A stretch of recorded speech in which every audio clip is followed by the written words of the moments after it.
right. Okay, so to me, contemporary art is not just the objects that artists make today, but it's the relationships that we build to one another, the conversations that we have with our neighbors, and the experiences that we choose to create that reflect the place we live and who we are. In the art world, this has recently been called things like relational aesthetics or social practice or dialogical art. And these are just really fancy terms for an idea, and a really simple idea that art is not created in a vacuum. And it's about conversation, and it can't exist without people. And that perhaps it is this conversation that is the artwork itself. And so, in all places that relationships may exist, so too may the opportunity to facilitate them, to provide a platform for exchanging stories and sharing experiences within communities everywhere. And I'm lucky to call this my job, and it's what I get to do for a living. As a curator and as an arts administrator, I'm constantly thinking of ways on how to bring artists and audiences together. And the more I'm in this business, the more I think that these two camps aren't very different from one another at all. And both are actively looking for ways to connect, to share ideas about who we are, what we make, and where we live. An artist is no different in this manner than, say, a musician, a teacher, a shopkeeper. And they just might do it in a different way using a visual language as opposed to something else. And so one of my favorite stories that I like to tell happened about 4 years ago when I was working at Eastern Edge Gallery here at St. John's. And Eastern Edge is quite literally on the edge of the world. As it sits facing the St. John's Harbor, and St. John's itself hangs on to the edge of Canada and Newfoundland, Canada's most easterly province, as we all know. Add to this that we're an island in the North Atlantic, and you've got yourself a pretty remote location for contemporary art. Now, this day was pretty much like any other in downtown St. John's. It was cold, and it was wet, and rainy, and gray, and really gray. But on this day, I happened to receive a FedEx package. But it wasn't the package that made my day, but the man who carried it. As he shook off the cold, and my visitor kind of strode into the space, he had his package in hand and pen at the ready. He was all business. And to him, he was just in his world, doing his job, going about his day. And as he approached, I could see his determination just falter just ever so slightly. And as he realized that he wasn't in just another office space, but somewhere really quite different.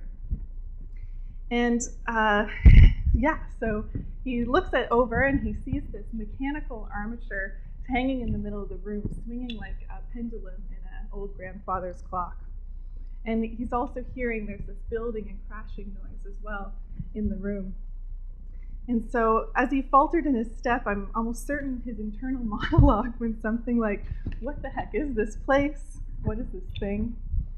And I'm sure we all know this feeling of finding yourself somewhere unexpected. And I know for a fact that galleries can be intimidating places to enter for this reason. We are sometimes not quite sure how to act, and this is a barrier for many people. And as a result, we think, oh, this isn't a place for me. So as the courier approached, he asked me, well, what is this place? And I said, well, it's an art gallery. And I realized, too, that this comes with another set of connotations. Most of us, myself included, we're taught from an early age that art is really something quite special. We think of Michelangelo, we think of beautifully painted landscapes, maybe a Christopher Pratt, if you're from this part of the world. But this robotic structure was a world away from what art is to most people. But as he and I chatted, I told him a story about the work that we were standing beside. The installation was Halifax-based artist Stephen Kelly, and it was an exhibition called Open Tuning, Wave Up. The sounds that we were hearing related to digital information that was being transmitted from a buoy far away in the Alaskan Ocean. So the larger the waves in the actual ocean, the bigger the sounds in the gallery. Kelly had built not only the swinging sculpture, but also the computer program that translated the information from the buoy into sound and movement. And In return, the courier told me about a painting that he had at his home of this great ship that was crashing through these waves. And he also talked about his brother's fishing boat as well, and being on that and feeling the waves and the power of the ocean beneath him. So both artworks that we talked about were seascapes, in a way. And in other words, he immediately, found a relationship between his own experience and the work in the gallery. So from interactions such as these, it's obvious that we need to think about the conduits between contemporary art and its partner, which is the everyday world and everyone. In the past, we would have thought mainly about art galleries filling this role, but perhaps it's way more simple than this, and it's a conversation. And maybe we don't even need to have a gallery to have this experience anymore. So being from the Atlantic provinces, which is, for the most part, made up of hundreds of small communities, many of them rural, we are often far from cities, and therefore, our access to museums, artist-run centers like Eastern Edge and galleries is pretty limited. But like my FedEx friend showed me, there remains a deep desire and need for personal engagement with the arts. Well, why? Well, because art is a reflection of who we are. It's all of our stories together, and those stories reflected back at us for consideration, but also critique. Art is innovation, it's creativity, diversity, community. So why should art only be in cities?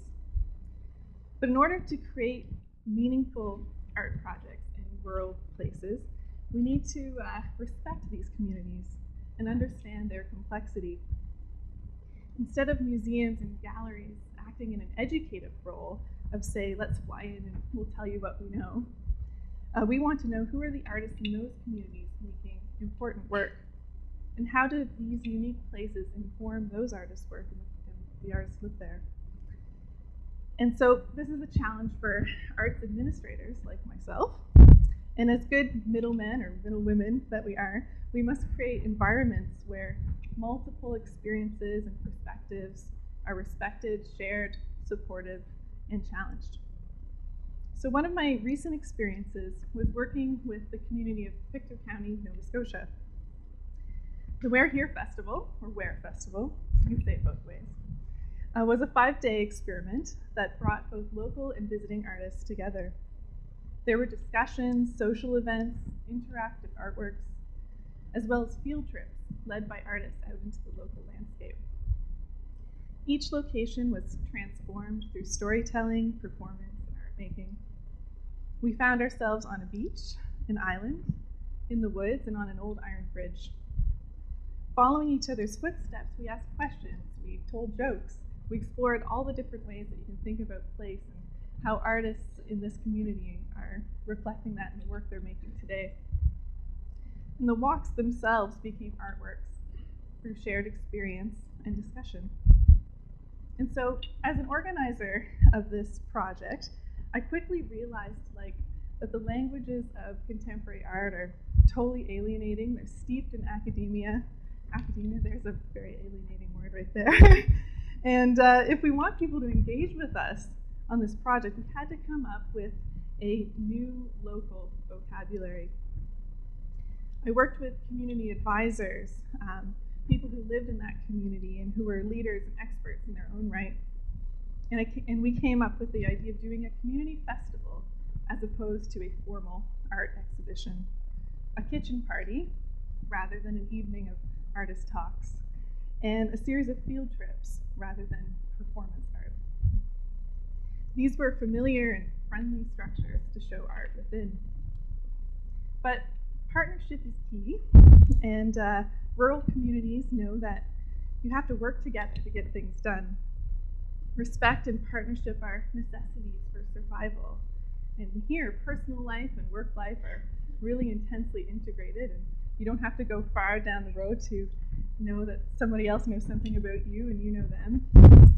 And if one is, and this is a good thing, and if one is too self-interested, then the stigma of being from away, or you're seen as apart from the community's interests, and this becomes a big barrier to overcome. And so to open up new possibilities, residents must come together to think of new ways to stay vibrant, for if not, these places are going to disappear. And because each rural community is unique, this project was different from any other as well.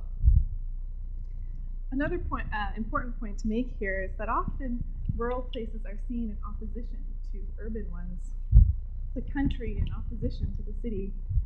And this way of thinking usually privileges one of those terms above the other, or that they're in competition. But we all know that place is much more complex, and each has its challenges and opportunities. And like urban places, rural ones are also struggling to redefine themselves in this new globalized world, combining established stories and histories and incorporating new ideas. In the past, when galleries and museums had talked about art, regional artists outside of these cities were somehow seen less than or not as developed as those found in urban areas. And obviously, cities have larger populations and therefore more artists and more galleries. Yet that doesn't mean that just because you have more of something that it's necessarily better. And today, rural residents and artists are active storytellers themselves. They themselves are migratory, moving between urban, rural, and might I also add virtual geographies and social structures. So in many ways, we are of multiple places and are constantly moving between them. So what kind of art does this look like? Well, an example of one of such project in the We're Here Festival was Sheila Wilson's work called The Invisible Inside the Visible. To begin, Sheila interviewed residents in Pictou County about the location of an old racetrack in Cape John, which was in their community. It was last used at the turn of the century, and Sheila asked residents to draw maps to where they thought this racetrack might be. And of course, they varied widely. But together, they created a different kind of map, one of the community's memory. And headsets with recorded interviews were installed at the local gas station. So itself, a community gathering place, along with a newspaper of the project that sat next to the Chronicle Herald and other community papers. So here the artist acted as a conduit for conversation, inviting us to re-examine how we remember place and how it continues to occupy our imagination over 100 years later. But, what does making art and experiencing it in rural places offer residents and art lovers? Well, much has been discussed about the importance of sharing perspectives. And together we can broaden our worldview, we can look for new ways to connect, we can imagine new futures and critique the status quo, all things that art does really well. And in yesterday's galleries, artworks were selected and arranged by experts before the public even walked in the door. But here we see how presentations of art can be exhibitions in motion and viewers active participants. Residents can interact with artists directly who might reflect or even challenge their own experiences, landscapes, and histories.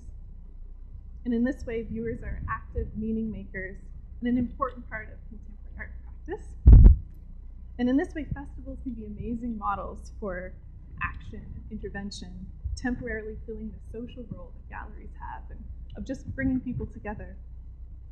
And so we might not need a permanent gallery in every rural community, but we do need an opportunity to come together. So taking us away from the traditional gallery model, the festival, the workshop, the field trip, in fact, pretty much any way that you can think of people coming together, and maybe even something like this TED Talk, can become ways to show and present artwork to bring artists and audiences together. And one quickly realizes that art projects can happen pretty much anywhere, and even in gas stations or community halls or on fishing boats, which is one thing that we did. And with more time and consideration, building partnerships with local businesses and sites could be expanded exponentially. Many locations are extremely welcoming. We even got one for the low rate of $25, which was amazing, and imagine that happening in Toronto. This is kind of a very generous spirit that has enormous possibility for future projects. And in return, working with communities rather than co-opting them gives residents a greater sense of confidence, it builds new relationships, and opens doors to new ideas. So, working on this festival, I began to think about the whole county itself like a museum. Each partner with a different department, all of course with their own interests, but we all work together to create a new whole, a new story, a new exhibition that could evolve as we saw fit, because it wasn't tied to one particular mandate. It could change. And next year, it could be totally different.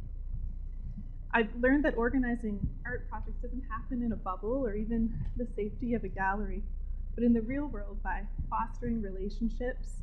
It could be as simple as having a chat. So, in the future, let's include everyone, not just visual artists, but other storytellers like my TEDx friend, and in everyone in places near and far. We are all experts in some way, so let's get beyond this idea that rural places are not places to find contemporary art, and seek out those important artists and community leaders who are opening minds to new ideas about place. So, thank you.